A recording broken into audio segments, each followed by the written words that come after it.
నిజాంపేట మండల కేంద్రంలోని మండల ప్రజా పరిషత్ కార్యాలయంలో 4 సంవత్సరాలు ఎంపీఓగా బాధ్యతలు చేపట్టి బదిలీపై రామాయంపేటకు వెళ్తున్న రాజేందర్ను అలాగే సీనియర్ అసిస్టెంట్ గా బాధ్యతలు చేపట్టిన వినయ్ కుమార్లను స్థానిక ఎంపీడీఓ రాజిరెడ్డి కార్యాలయ సిబ్బంది ఆధ్వర్యంలో ఆత్మీయ వేడుకల సందర్భంగా ఘనంగా సన్మానించారు।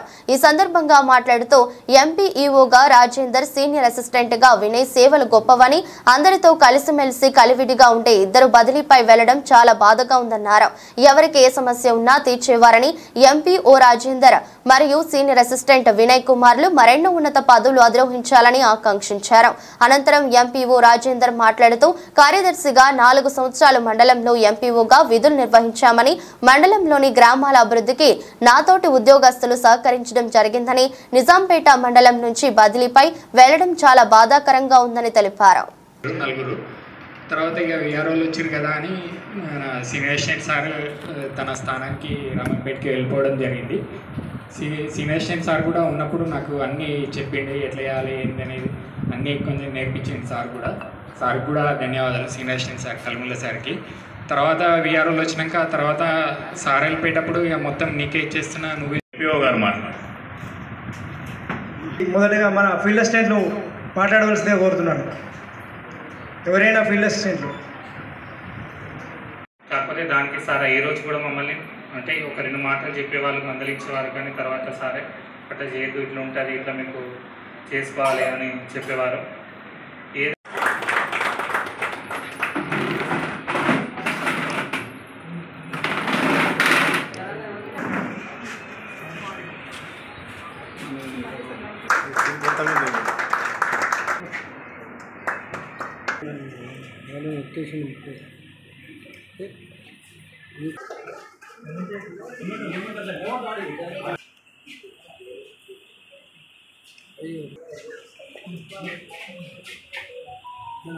తోటి టీఏలకు, ఎఫ్ఏలకి, మరి పత్రికా మిత్రులందరికీ నా యొక్క ధన్యవాదాలు।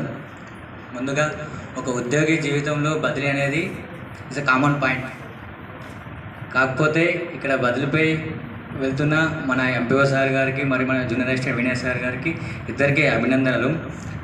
చాలా మంచి సంప్రదాయం ఇది ఏంటంటే భావితరాలకు మంచి స్ఫూర్తిని కూడా ఇస్తుంది। మన పై అధికారులని మంచిగా పనిచేసి బదిలీపై వెళ్ళిన వాళ్ళని తర్వాత మన సర్వీస్లో ఎక్కడో ఒక చోట కలుస్తూనే ఉంటాం।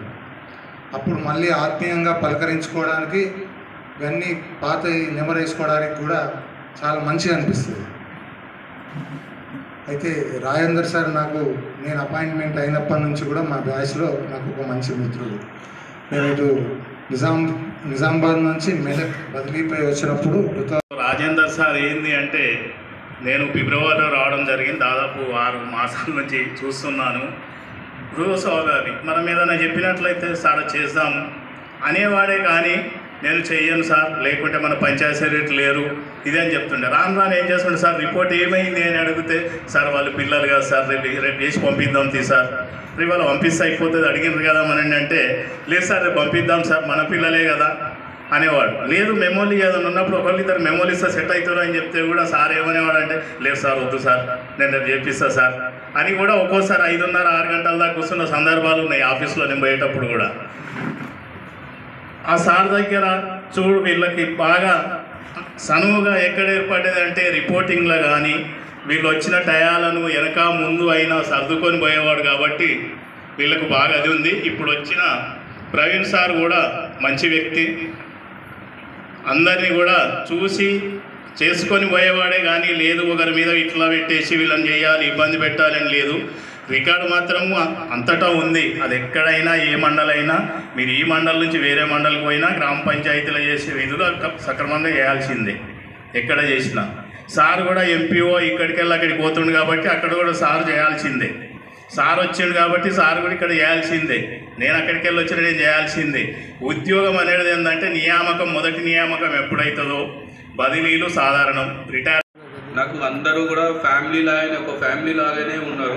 సెక్రటరీలు కానీ, మన ఈజీఎస్ స్టాఫ్ కానీ, మా జీపీ ఆపరేటర్స్ కానీ, అదేవిధంగా ఈ మండలంలో ఉన్న మా విలేకరులు కానీ ఎవరితోటి కూడా నాకు ఎలాంటి ఇబ్బంది లేకుండా అదే ఇంతకుముందు పీరియడ్ అయిపోయిన మన సర్పంచులు కానీ ఎంపీటీసీలు కానీ ఎవరితోటి కూడా నాకు ఎలాంటి ఇబ్బంది లేకుండా నేను ఈ మండలంలో పని చేయగలిగిన. అదేవిధంగా ఇప్పుడు మనకు వచ్చిన ఎంపీడీఓ సార్ కూడా ఆ సార్ ఏంటంటే పొద్దున 9:30కే వస్తాడు. వచ్చి ఆ సీట్లో కూర్చుంటాడంటే ఆ సీటుకే ఎంతో విలువ. ఇప్పుడు సార్ వచ్చి ఉంటుండంటే సాయంత్రం దాకా కూడా ఉంటాడు. ఎవరు వచ్చినా అని సార్ ఏంటంటే ఇప్పుడు మేము ఏదైనా అడిగినా అని మెల్లగా నవ్వి సార్ నాకు ఈరోజు నాకు సెలవు కాదా సార్ అంటే సార్ మెల్లగా నవ్వుతుండే. సార్ ఏంటంటే ఫేస్ రీడింగ్ చూస్తాడు మనది. అంటే ఎవరు ఎందుకు అడుగుతున్నారు అంటే ఈయన సార్ ఇట్లా మెల్లగా చూస్తాడు, నవ్వుతాడు. అంటే నవ్విందంటే నాకు అందుకే సార్ దగ్గర సార్కి లేట్ వస్తున్నా అంటే నా భయం అనిపిస్తుండే. సార్ ఏమో తొందరగా వచ్చేస్తుండే. నాకేమో ఈ మధ్యలో నేను మా అమ్మగారి ఆరోగ్యం బాగాలేక నేను ఇంటికి వెళ్ళవలసి వస్తుంది. కొద్దిగా లేట్ అవుతుంది. నాకు 10:30 అట్లా అయిందంటే సార్ ముందొచ్చి కూర్చుంటుండే. అరే సార్ కూర్చుంటున్నారు. అందుకే నేను సాయంత్రం ఏం చేస్తుంటే సార్ ఆపరేటర్స్ కూడా పాపము ఏ టైం అయినా కానీ రాత్రి 9 అయినా కానీ సార్ ఇలా లేకపోతే నేను ఇలా కూర్చుంటుండే కొన్నిసార్లు సార్ ఇంకా 9 అయిపోయింది సార్ మనకేం దొరకదు, మేము రామాయణపేటలో చేస్తాం సార్ అంటున్నారు. సరే రామాయణపేటలోనే చెయ్యుర్రని నేను ఎప్పుడైనా మధ్యలో అడిగినా కానీ లేచి నాకు మెలికైనప్పుడు అడిగితే కూడా సార్ చేస్తున్నాం సార్ అయిపోయింది అంటుంది.